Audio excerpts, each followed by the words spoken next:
Hello, Knarrative family, Nubia family.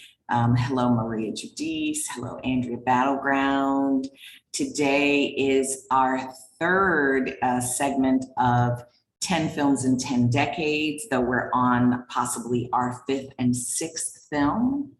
We're going to be talking about stormy weather, definitely. And we will see if we get to Black Orpheus. So I'm gonna open it up to you ladies, since you can see I've run in from the rain. So stormy weather. I mean, what I'll tell you that I was just looking up, doing a little research about stormy weather, finding out that there was another film named Stormy Weather that wasn't a musical film. And it had nothing to do with Bilbo Jangles. It was like about two polygamous married people. And that there was a little, there was a little beef with Ethel and Lena, because that was Ethel's song. She originated that song in 1933. Harold Arlen.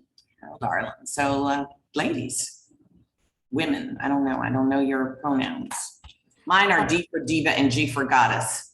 I love both of those. So I'm just going to give a little bit of the beginning of what the story is about. And I say that with the loosest sense, right? Okay.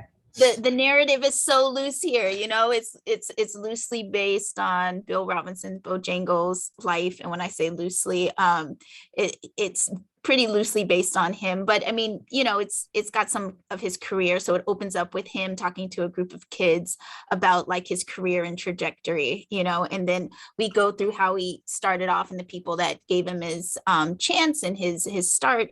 And then he has a love affair, which isn't really a part of his story, but they add the love affair in with Lena Horne through an Army veteran that he's connected with.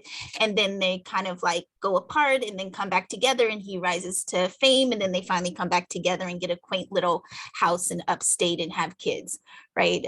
But most of the film, it's like musical number 1, 2, 3, 4, and 5, and 6. Any musical numbers in what, a 70-something minute film? Yes. So I just wanted to put that in there because I think this is probably one of the few films that we see with such a light narrative. And it's not really about the narrative, it's at the end of the day, so that's my intro. And then I'm going to hand it to Andrea, because I'm sure she's got tons of good stuff.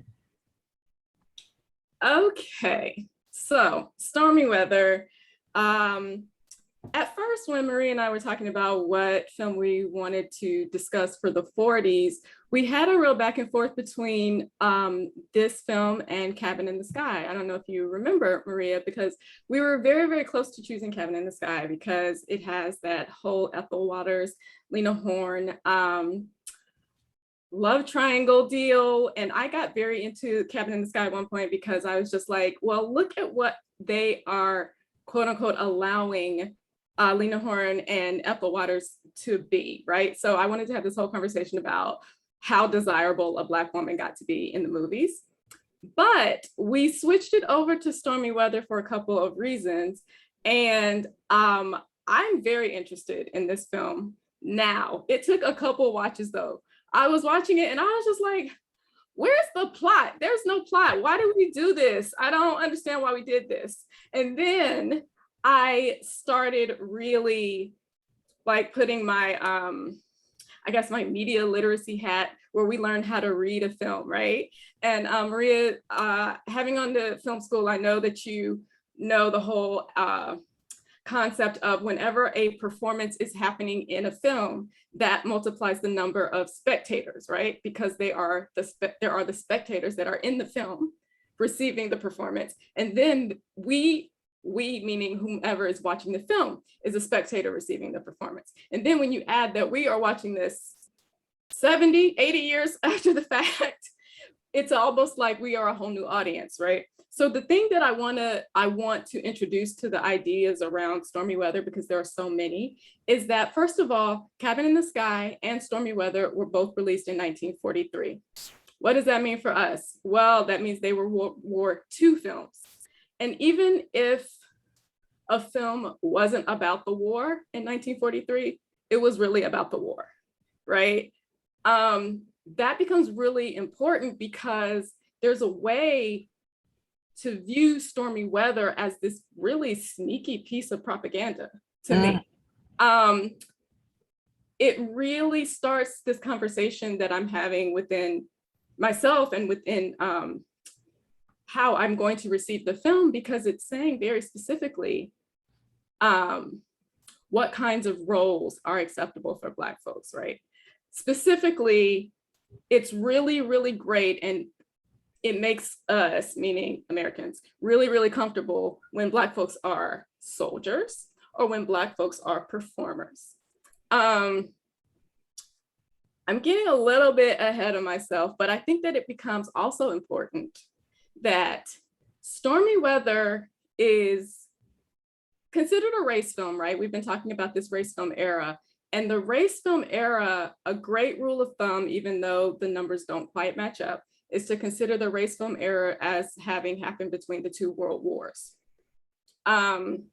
There were some outliers absolutely before World War I and some after World War II, but that's just a great way to bookend how you're thinking about the time period. And so the fact that Cabin in the Sky came out of MGM and Stormy Weather came out of 20th Century Fox, the big Hollywood studios both decided in 1943 that they were going to put out an all Black cast musical, because I also want to emphasize these were written, directed, and produced by white folks. This is kind of a bridge film in a way, because remember last episode we were talking about Freddie Washington. Right. Freddie Washington, who was in Imitation of Life and had a very hard time sustaining a career as a fair-skinned Black actress who wanted to play Black roles. Well, Freddie Washington switched gears shortly after Imitation of Life, and she became very active as far as her advocacy for Black actors. And she co-founded this organization that was called the Negro Actors Guild. Because Actors Equity didn't allow Black people in it. Right, absolutely. So, and their whole reason for being essentially was to advocate for better roles for Black actors in the movies. I mean, in other genre, including theater, of course, but specifically they did a lot around being in the movies. And when you start researching how Stormy Weather got made, you see all of this stuff in the Black newspapers of the time that's just like Negro Actors Guild and the NAACP keep trying to talk to Hollywood and have these negotiations. And the negotiations aren't going anywhere. And the Negro Actors Guild and the NAACP can't really agree. And so Hollywood is using that as an excuse to like blow them off. And Hollywood producers keep not showing up to these meetings, and it's all this kind of stuff, right? So how this sounds so familiar. Doesn't this sound familiar? Heard that tune before. Definitely heard that tune before. So when Stormy Weather came out,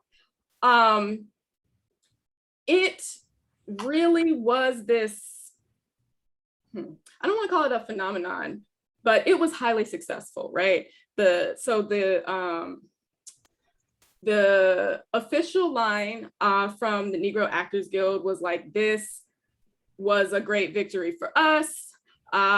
So many of the Black folk, or hardly any of the, I think there was a line that I read somewhere that I couldn't believe that was just like, hardly any of the Black folks are wearing kerchiefs or headscarves. I was like, okay. The standard is not very high. More on that in just a moment, but I was like, okay. Hollywood was happy because it was a hit. I was reading another source, and I'm not gonna misname a source, but I did see somewhere that this was one of the highest grossing films of the year for, the official, there was some kind of they didn't quite measure like box office like we do it now. So I want to make that very clear. It's not that, but it was on a list of like most successful films of 1943, right? I mean, but let's look what's in it. We've got the Nicholas brothers. You know, Fred Astaire says it's the best dancing he's ever seen in his life. We've got Fats Waller. We've got Duke Ellington. Yes. I like to thank say you so much. I just want to quick say, I like to say that, isn't this film kind of like a hire me film? Like how many wonderful Black actors that we have in this film, in one film, and they're all just, it's a big showcase of all these Black actors. Like, why are they not being hired in the rest of Hollywood in leading roles, like leading roles? That's yeah, that's a good question. I think for a lot of these, it was more of a give them their flowers gesture more than a get them more work. Like for some of the performers, definitely the Nicholas brothers, who, let's just put that performance. Yes. I want to give that its own space in the conversation. So don't think that I'm ignoring it. We're coming back to that. But for people like Fats Waller, for example, like Fats Waller died shortly after he appeared in this film. Bill Bojangles Robinson, this was definitely his last film performance. He died, I want to say 5 years later. Also, fun fact, he's 65 appearing in this film. Lena Horne is 25.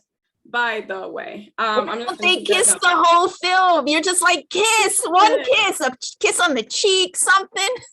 Yo, I just want to put those numbers out there because he is clearly playing so far away from what his actual age is, and it's supposed to be this fictionalization of aspects of his life. The timetable gets very, very played around with, I'll put it that way. But like, so there were certain things that I didn't catch until watching it, like maybe the fourth or fifth time. And actually the plot of this film takes place over 20 years because it starts with him coming back from World War I when he's marching in the Welcome Back Parade for the 15th Regiment. I do want to give a little bit of a moment to that because that is a moment in Black history that has doesn't get in the conversation as much. That was the start of a very big shift for Black folks in the United States. And it gets glanced at and kind of nodded at in this film, but like the return of the 15th Regiment, also called the 369th Regiment, that was a National Guard unit of all Black soldiers based out of New York originally. And their return from World War I and that parade that they do, marching uptown from Midtown all the way to Harlem, is considered this huge moment in the culture, as we would say now, right? Like it was a big deal. Like Harlem elementary schools let out so the kids could go to the parade. It was just a whole big thing where when the Black soldiers who had this impressive record in World War I came back to the United States and realized that they had been treated better as soldiers fighting for the United States in Europe than their own country treated them when they got back. That sentiment kicked off what was essentially a very early civil rights movement. It's considered like a launching off of the Harlem Renaissance period, which we know was not based just in Harlem, which had pockets all over. Getting away from the point, I'm gonna bring it back, I promise. What makes this interesting to me is that even in the film, they are putting certain people's names in the conversation, such as Jim Europe. Jim Europe was the band leader for the regiment band for the 369th, also called the Harlem Hellfighters, also called the Harlem Rattlers, the Men of Bronze. They had all kinds of nicknames for this group. That band is considered, how how do I want to put it? Like musical ambassadors, like that band, because they performed all over Europe to boost morale during World War I, is considered the mechanism by which the very early jazz was delivered to Europe, because so many of those musicians were playing what would eventually be known as jazz.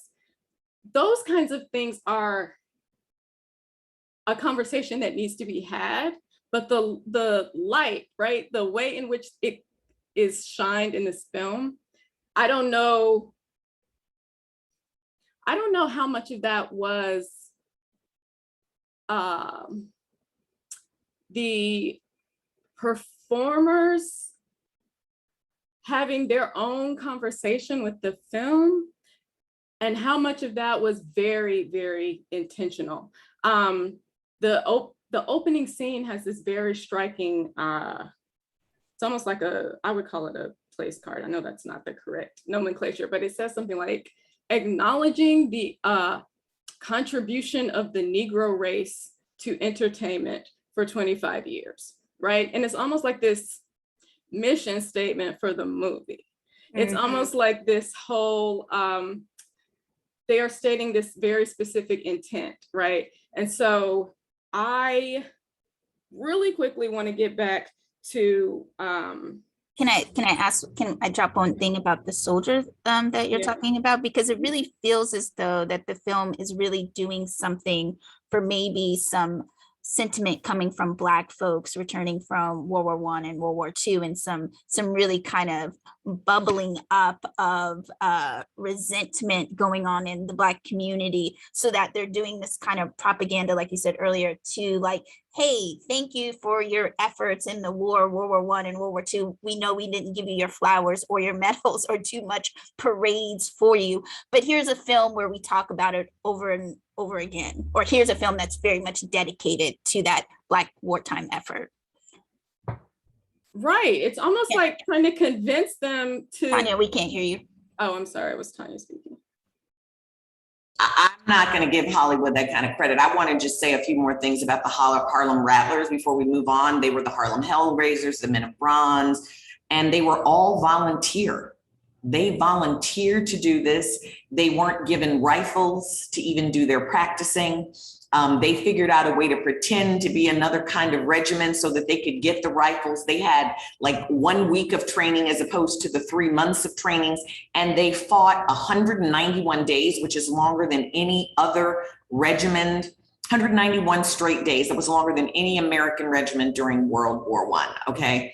These were some amazing, amazing Black men who were disrespected in the military. And I always like to point this out, that we were being lynched in the military as well.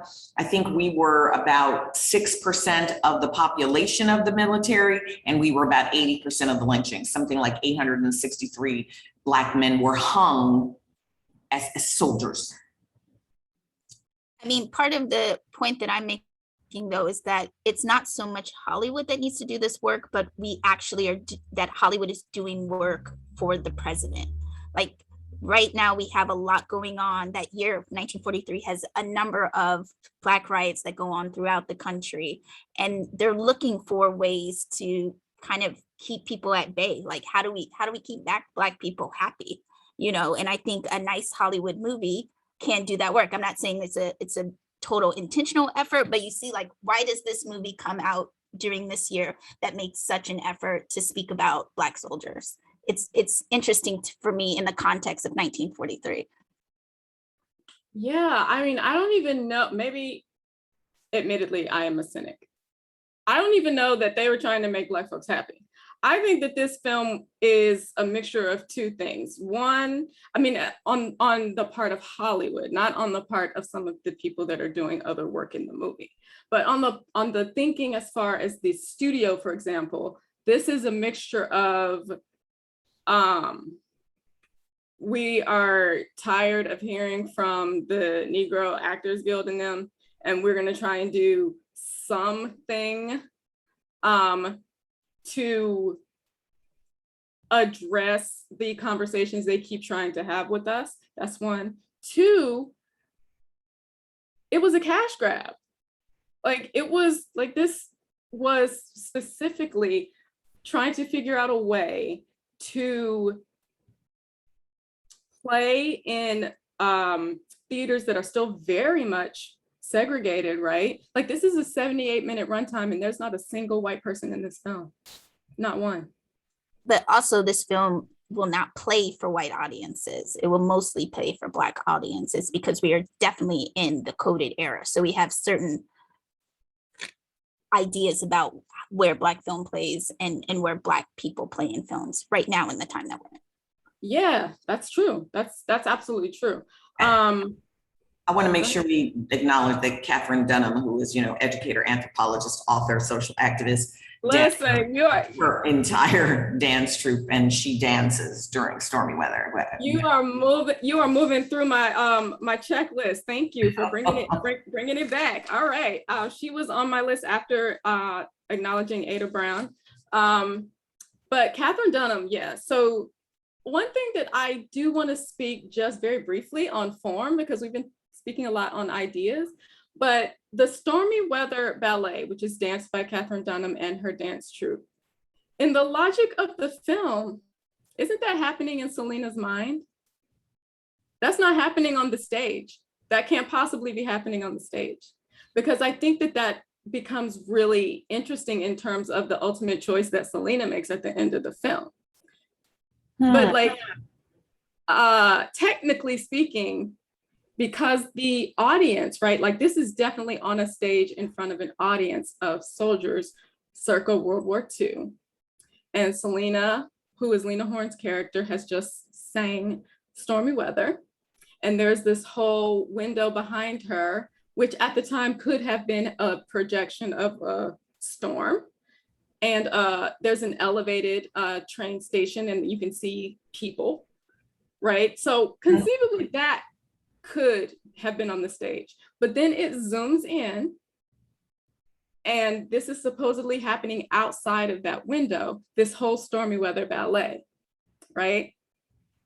But in the logic of the film, that performance can't be happening. Well, pulling some notes from the Catherine Dunham collection, those notes say that the way those dance sequences were set was to go into a section where there would normally be an instrumental solo. And so the camera is filming the proscenium, the mise en scene, and it goes from Lena to the dancers, back to Lena, and then there's another section where they come back to the dancers. So, Right, that's how they made the film, but this is a performance inside of a performance. Like that's how they filmed it to make it. So you're saying those dancers weren't on stage for the soldiers, is what you're saying? Right, the audience in the film. Okay. Like that whole ballet is a drama that Selena is having. Gotcha. Okay. I love this idea. I just think the film would be doing more than I think this film does. Like I think that scene is filmed oddly to me. And I remember being like, this is weird. Like it feels like we've jumped something. I don't know if we jumped like something, but it's also like, why is this not more definitive, right? Like if it's inside of her head, why haven't you defined it a little bit more than they did? Well, I mean, I'm not gonna go so far. Like there's a whole lot of scholarship out there that's just like the Stormy Weather Ballet is actually supposed to be symbolic of the Middle Passage, because all of these like the capes that they're wearing are sails of a boat. And like I'm not claiming all of that. That's not what I'm saying. I'm not going quite that far in reading the material, but what I am saying is in the logic of the film,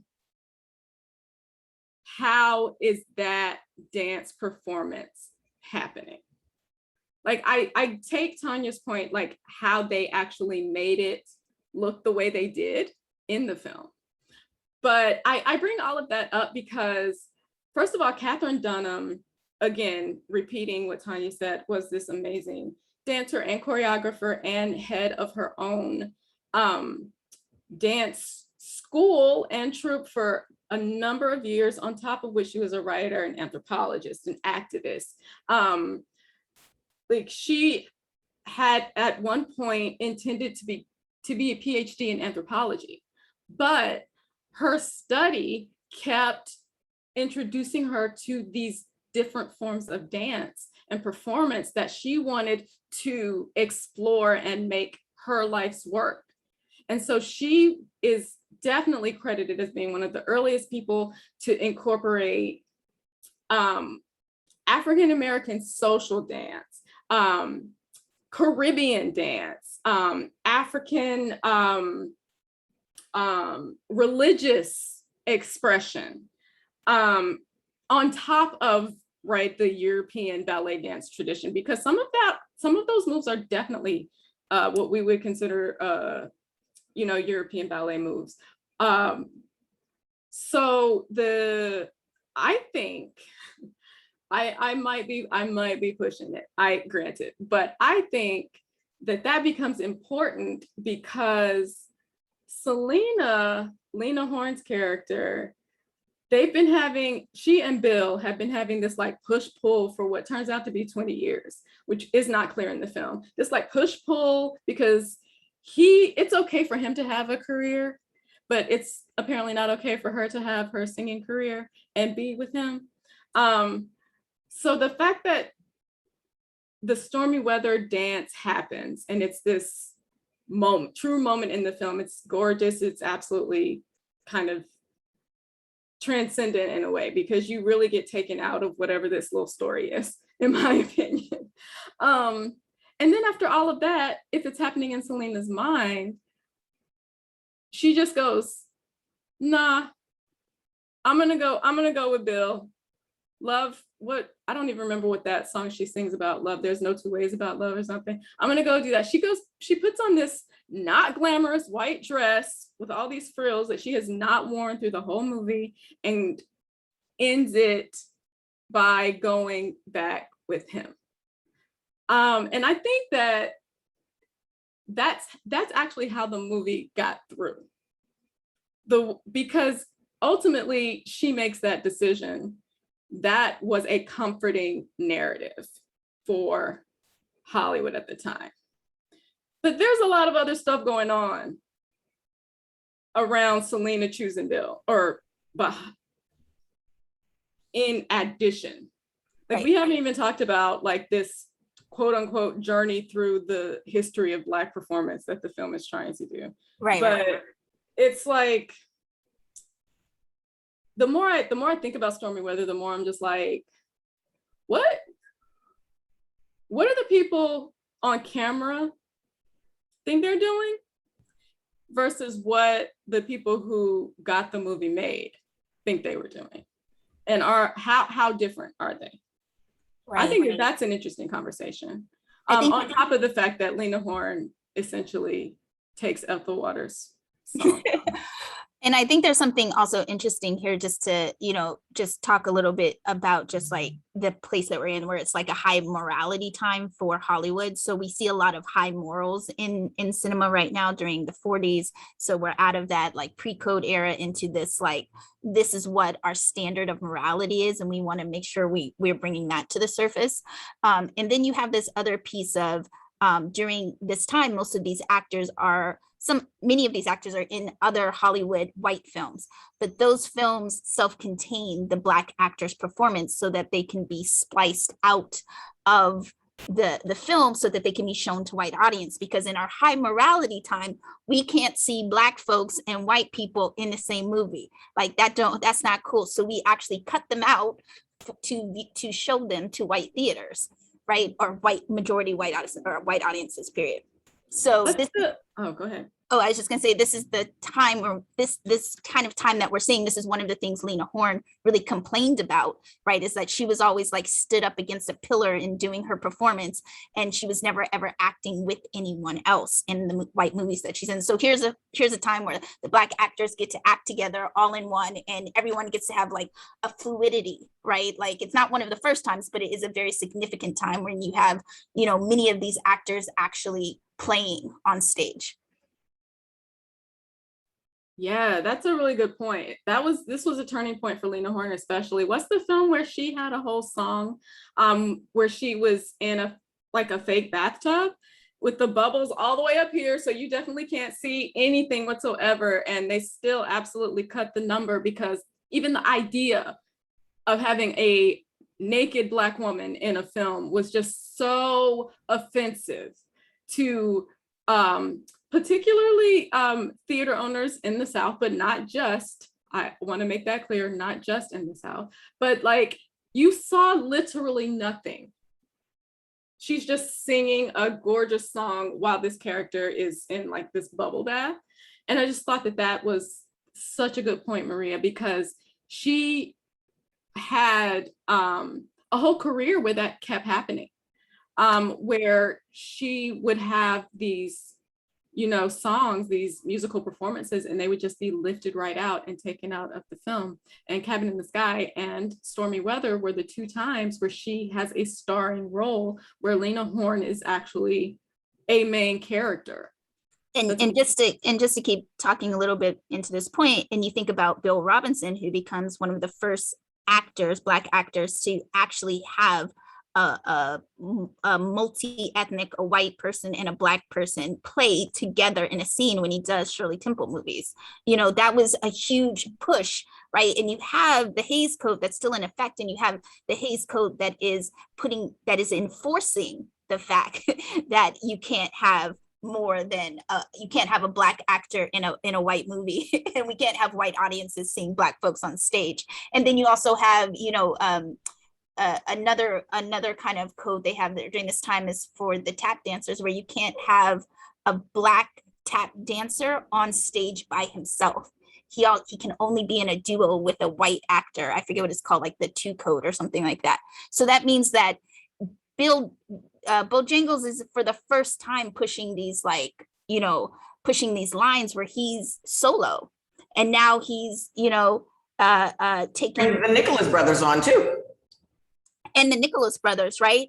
So he's taking the whole Stormy Weather. He's really taking and he's really pushing the lines in this movie and bringing all these Black actors. He's really being like the mentor to a whole group of actors right now in Stormy Weather, everyone that's in there. And then when you get to his whole career, you see all these things that he's done as pushing progress, whether he might go down in history as feeling a bit little like Uncle Tom or something like that. I think you have to look at how much he pushed those lines for Black actors in Hollywood, and push the lines even for Hollywood of what was acceptable to see on screen, and really putting a coffin in Hays Code, which he didn't, but we eventually get rid of the Hays Code. I want to talk a little about Lena. I don't know her, but I don't even kind of want to imagine what it was like to be that beautiful woman in that era in Hollywood. And, we have Me Too now, but I imagine that what she went through was really harrowing. I can't imagine that it was, and I think about the fact that she spent the sort of last 10 years of her life really a recluse. She did not leave the house. So whatever she went through caught up with her, and she withdrew from public life. I don't know if either of you know anything about, those kinds of things in her life. I mean, on top of that, which, as you just alluded to, would be more than enough, like we haven't even gotten to the price that she paid in the 50s. Lena Horne was, if not directly blacklisted, then shadow blacklisted for her politics. She had to essentially rely on her musical career because she could not get cast in film, because she was placed in essentially the same boat as Paul Robeson. And she had to kind of like publicly disavow Paul Robeson if she wanted to try and have a film career. So on top of all of these truly perverse and contorted like sexual politics that must have been at play at the time. Her life is, I I need a Lena Horne film, actually.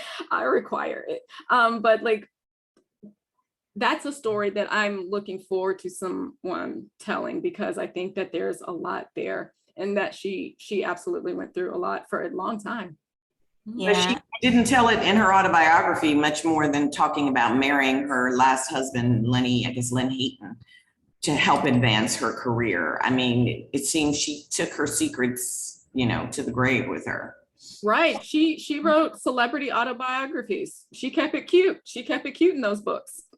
She has a couple comments about this film, though, that, this film had a lot of groping on set, that the women were treated and with a lot of heavy sexual harassment, that she did not like the director and felt that he was, cold and really just distanced from what he was making.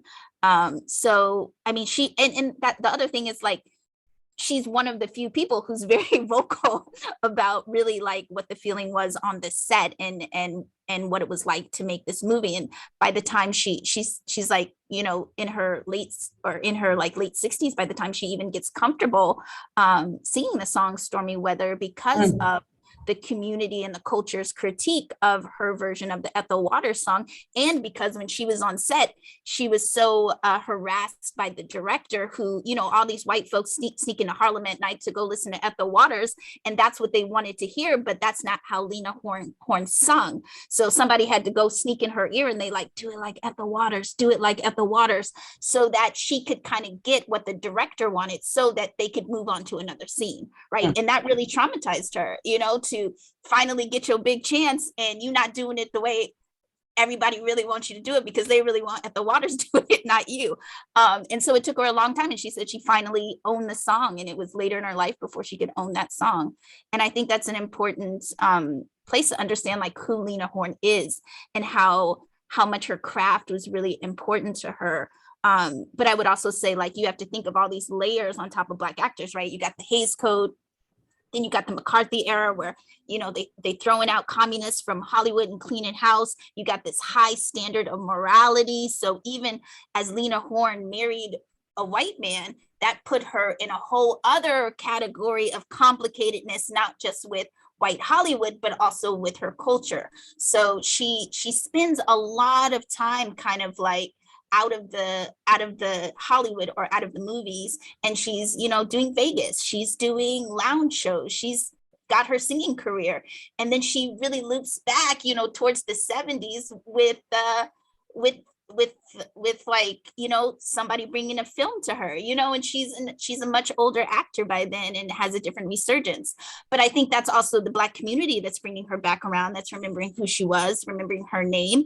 Even this film went, really, after this release, it went pretty much unknown for decades until the Black community remembered and brought it back to light. And then we started playing it on public broadcasting. We started playing it on TV and maybe a couple art house theaters. But Black folks was like, hey, I remember that movie Bojangles was in, right? Like, there's something interesting about our memories and how we connect to films, right?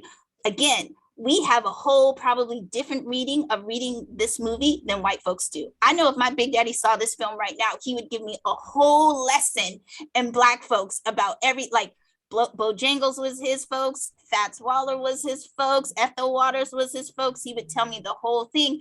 And that would be a different reason for the movie to exist for me than that it's in the National Film Registry and considered one of the greatest movies of all time.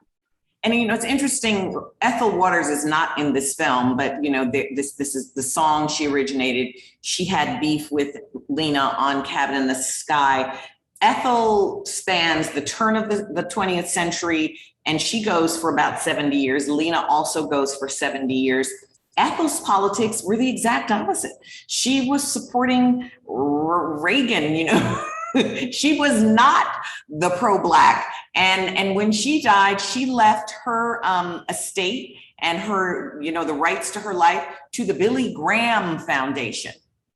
And even the author of her book, Donald Bogle, he left his rights to the Billy Graham Foundation, so that if people do stories about Ethel because there's so much public domain stuff about her. But if you wanted to get like the official rights to Ethel Waters, like you have to go through the Billy Graham Foundation, and they want it to be centered around Jesus. Yeah, there's this whole Ethel Waters' career is just so fascinating. First of all, just what she manages to be in the center of so many seismic events as far as Black folks in our culture. But yeah, for the last 20 years of her life, like she was one of those cultural figures that turned super conservative. Like not only did she leave her estate to the Billy Graham people, she went on tour with Billy Graham. Like she went super, super conservative for the last few years of her life. And that is definitely a part of the story, a part of her legacy. And that's really interesting as far as like what our cultural memories will retain. Because I'm also thinking this is 1940s, right? And so what else was happening in Black folks in cinema in the 1940s? And for the longest time, we didn't really have, once again, because the archive is a living thing, we didn't really have the films to talk about what else there was.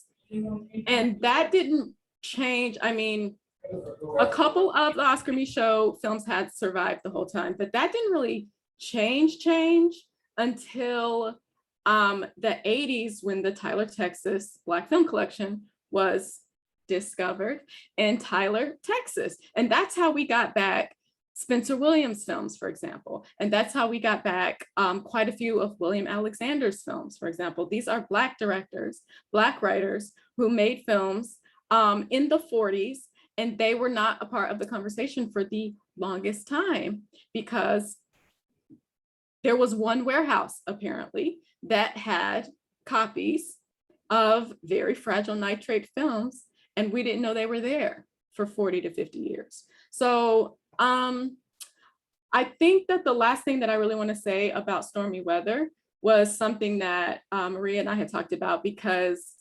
every once in a while, the Nicholas Brothers dance routine goes viral online. And it had just gone viral again. And there was this narrative around it that I was a little bit troubled by. And to get my facts straight, I do think that the narrative originated from an anecdote from Fayard Nicholas's son, who was talking very specifically about how they managed to film the leaping splits down the stairs dance routine. And he was just like, they just thought it would look cool. And so they decided to do it, and they taped it.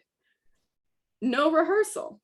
So that little piece of his anecdote turned into this narrative around the whole 5-minute dance routine that the Nicholas Brothers, unrehearsed, one take, did all of that for Stormy Weather. And I just got very bothered by that, because it taps into this whole, trying to choose my words very carefully here, but it taps into this whole air of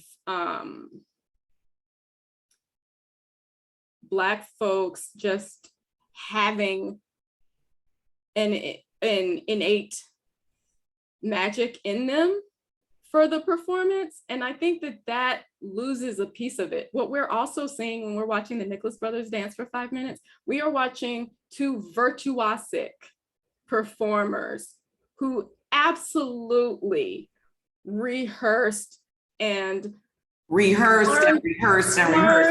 craft to a precision that I'm not a technical performer like that I probably can't even conceive. Like some of that, some of the moves that they are doing, it's such unison dancing that I'm just like, you can't do that without having practiced. Right. And I think that that becomes really an important aspect to not lose. They were magnetic performers, absolutely. I think that, as Black folks, we do have a way about us that is truly, it's something to behold. If you know what I'm talking about, it is something to behold. But Well, I also think that we can't lose the fact that these were actually two people who had learned to play their instrument, which was their body, virtuosically. I want to also say that this is something, if you look at any of the dancing from that era, including the jitterbug dancing, just the club dancing, you see people dancing with a ferocity and a freedom that does not exist today. They were dancing with an abandon that our dancers today who are aware of, oh, I got to do PT and I might pull a this and I might pull a that. People just don't take that level of risk. We were dancing like our lives depended on it, and it did. And the freedom and joy of being free to be able to dance without somebody shooting at your feet or something, that is all in there. There was a show that was on Broadway. I can't remember the name of it because it changed names between off-Broadway and Broadway. But I remember that the first time I saw it at City Center, they had that energy. Whoever they hired, which was a lot of young actors, they had the energy of, I just got to New York. I'm free from the South, and I just want to let it all hang out. And by the time they'd gotten to Broadway, they had code switched it to something smooth that would serve, the audience that comes to Broadway in their limousines and their fancy coats. And I will say, for me as a performer, I have a carefulness about me, and I always envy those artists who have that abandon, like people who can use that growly thing. Like, I'm like, that sounds like it hurts. I'm not going there, but I admire people who trust and know that they can go there.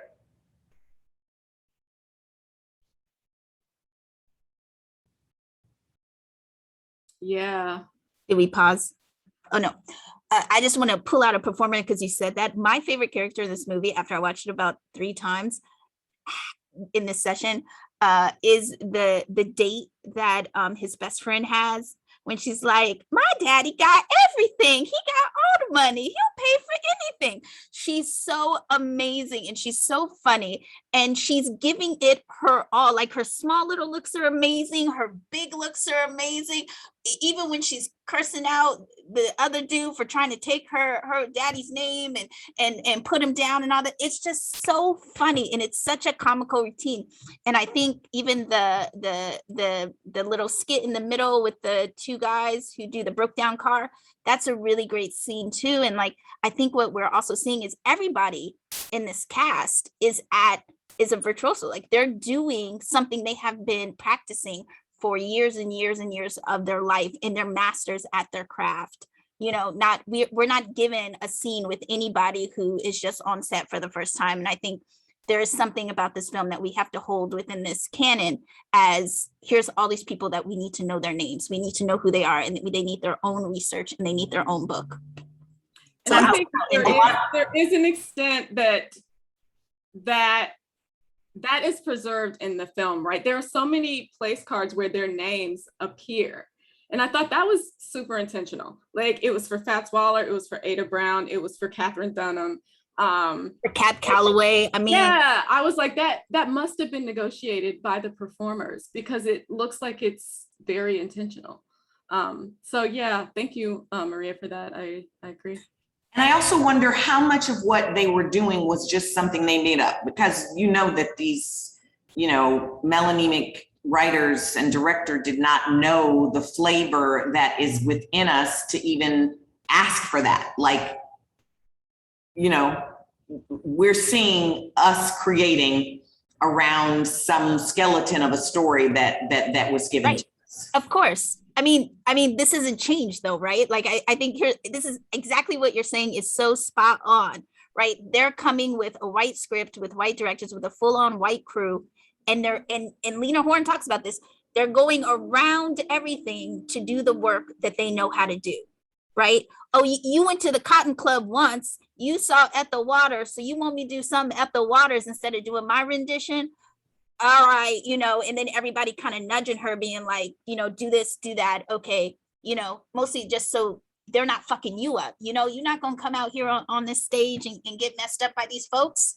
But look, I want to speak to that because that's something that I think is a tradition that is from their culture that's not to ours. There was a show in New York called Sinkin' Ink, and a number of theaters would not produce the show because it was not in the capacity of their mind to understand how these performers could improvise the last 20 minutes of the show every night. Like it wasn't, so in this show, the last 20 minutes was a cipher, and they were ciphering off of whatever was going on in the audience. And so for melanemic producers, they can't fathom that. That is not within their capacity. That is outside of their level of control. And so they can't even risk that. It travels also into terms of how they want Lena to sound like Ethel. Ethel is known. They understand that. What's she gonna do if she's not doing something they know and they're comfortable with? When I came up, they wanted me to sound like Lena. And also, I was always asked to sing gospel. Now, I would say I grew up in the Catholic Church. We sing Latin. I don't do that. But they didn't really want gospel.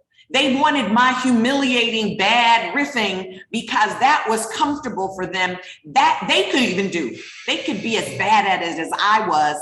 And so a lot of times our work gets squished down into what they're comfortable with, which has a lot to do with what they think they're able to do, because they can't fathom what we're able to do. And therefore they put us in these boxes. Well, is it our imagination or is it theirs? That's all. Is it their imagination of Black folks, or is it Black folks' imagination of ourselves? I don't know how often we really ever get to see Black folks' imagination of themselves in film, period. I mean, I think Bill Gunn certainly did that. But how many, Julie Dash did that, but how many times, what's that film I told you about that I saw in England that's having this resurrection because at the time it was considered too violent, and it's rare. What's that one called, Andrea? You know the name of that one. Where the drug deals are going on in the city, and there's all we've talked about the Terror Dome one. Yeah, Terror Dome. Oh, I loved it. That's her imagination, but you don't get to make that inside of the system. One, it's not fulfilling the system's narrative. And two, they're always imagining us much smaller than we actually are, or they're imagining us much larger than we actually are in order to project their fears and violence upon us.